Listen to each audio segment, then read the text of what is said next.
اليوم حابة فرجيكم كيف بنعمل القشطة البيتية بطريقة مختلفة شهية كتير، بتشبه القشطة الطرابلسية بالنكهة والمنظر، وكتير سهلة تحضيرها. بس قبل ما نبلش بليز تضغطوا على جرس الاشتراك، وكمان ما تنسوا تضغطوا على اللايك. ميرسي كتير.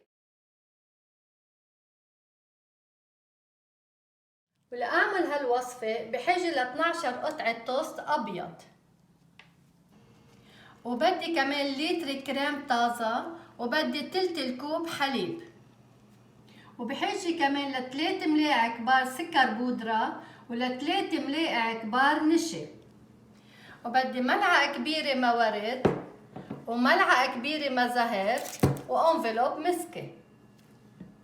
وهلا بدي بلش بتقطيع الخبز. هول الحروف بدي شيلهم ومش رح استعملهم للقشطة،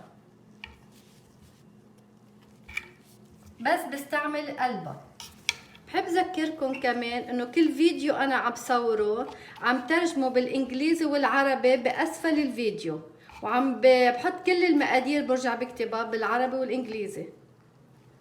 هلا من بعد ما شلت الحروف البني بدي اقطعهم قطع صغيره وحطهم بالطنجره وانقعهم بالكريم وبالحليب. بس اللي عنده مطحنه الطعام في يطحنهم عليها، بس انا فضلت اليوم السكينه. بعد ما قطعت التوست الابيض بدي احط الكريم الطازه، بدي انقعهم شي نص ساعه، وبدي احط الحليب كمان، وبدي احط السكر البودره فوق منه، وبدي احط النشا،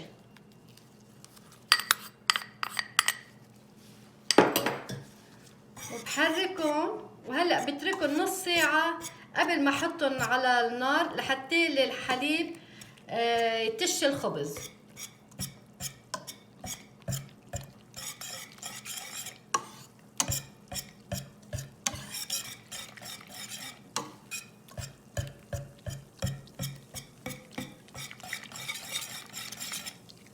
وبعد نص ساعه برجع لكم. وهلا بوقت الناقع التوست بالحليب بدي دق المسكه، بما انه بانفلوب نايلون مش عايزه افتحه بس بدقه.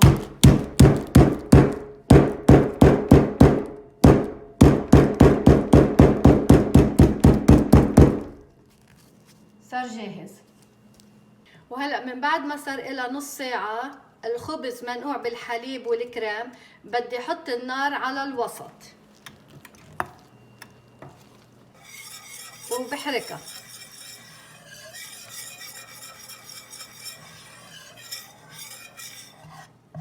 القشطه لما نكون عم نعملها ما بيصون نقوي النار تحت منها، لانه قوامه بتحترق بتشعط، وكمان لازم ندلنا باستمرار نحركها. وهلا من بعد ما صار لي 10 دقايق على نار متوسطه عم بحرك بالقشطه، صار تقريبا شوي صغيره جامده بعبدها. وهلا لما بلشت تشتد عندي اكثر من قبل خففت النار على كثير خفيفه احلى ما يحترق، لانه صارت عم تشد بسرعه.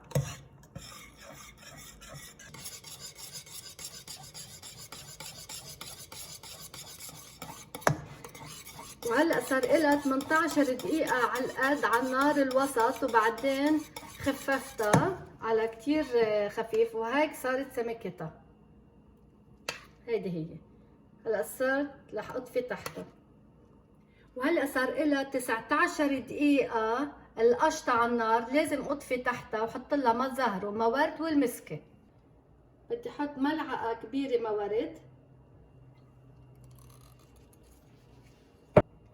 وملعقة كبيرة ما زهر.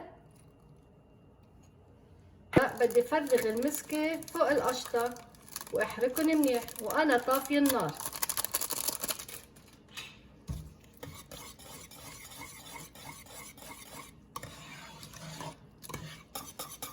هلا عم بحركها شوي مع المزهر والمورد والمسكه، بضربها بسرعه. هيدي القشطه فينا نستعملها لكل شيء، للقطايف، لحلاوه الجبن، لكل، حتى مع الفواكه، قشطه وفواكه وعسل كثير طيبه. وهلا بقى بدها لازم احطها بالجاط لتسقع. وهلا لازم نفرغها على جاط ازاز لتسقع.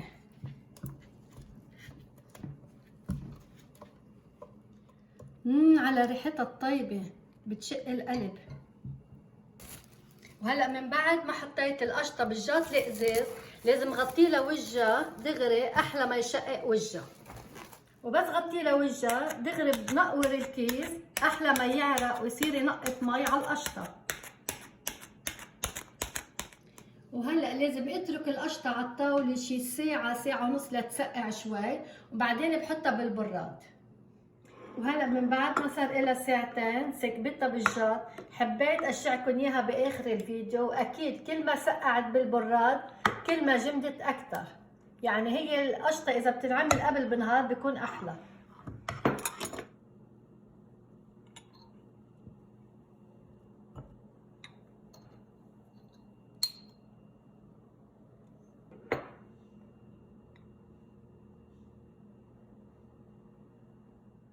وهيدي كانت طريقة القشطة، حبيت اشعكن اياها.